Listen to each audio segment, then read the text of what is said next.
Hey, let me take the one question from the most interesting guy that I know in the press. That's you.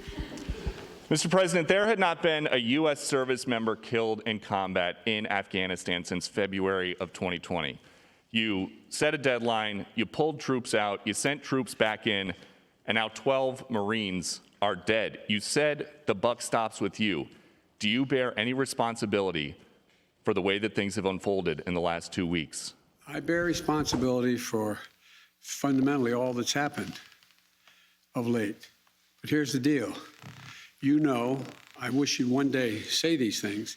You know as well as I do that the former president made a deal with the Taliban that he would get all American forces out of Afghanistan by May 1.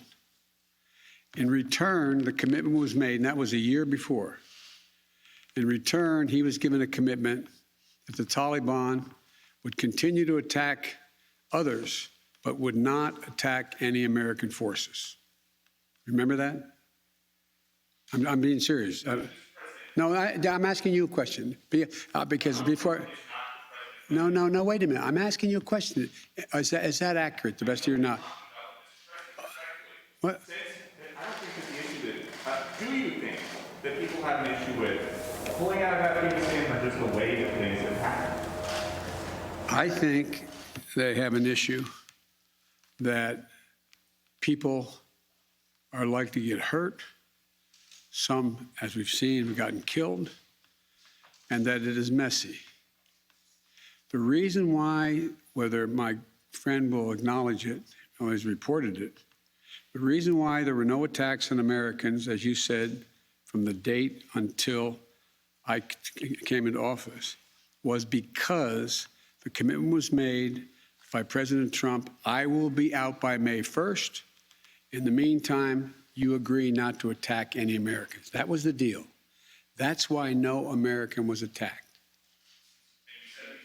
A few days ago, you said you squarely stand by your decision to pull out. Yes, I do, because look at it this way, folks, and I have another meeting for real.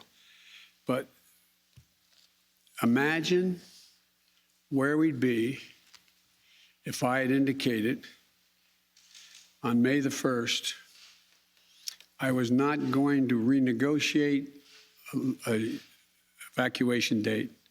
We were going to stay there. I'd have only one alternative: pour thousands of more troops back into Afghanistan to fight a war that we had already won relative to why the reason we went in the first place.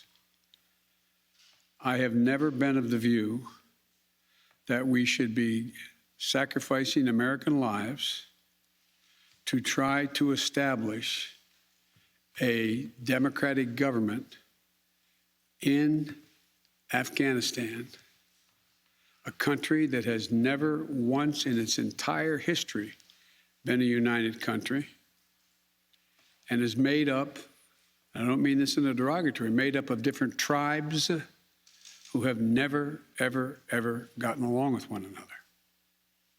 And so, as I said before, and this is the last comment I'll make, we'll have more chance to talk about this, unfortunately, beyond, because we're not out yet. If Osama bin Laden, as well as al-Qaeda, had chosen to launch an attack when they left Saudi Arabia out of Yemen, would we have ever gone to Afghanistan? Even though the Taliban completely controlled Afghanistan at the time, would we have ever gone? I know it's not fair to ask you questions, it's rhetorical, but raise your hand if you think we should have gone and given up thousands of lives and tens of thousands of wounded. Our interest in going was to prevent al-Qaeda from reemerging, first to get bin Laden, wipe out al-Qaeda in Afghanistan, prevent that from happening again. As I've said 100 times, terrorism is metastasized around the world. We have greater threats coming out of other countries, a heck of a lot closer to the United States. We don't have military encampments there. We don't keep people there. We have over-the-horizon capability to keep them from going after us.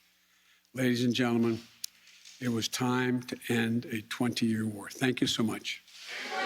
Hey, Sean Hannity here. Hey, click here to subscribe to Fox News YouTube page and catch our hottest interviews and most compelling analysis. You will not get it anywhere else.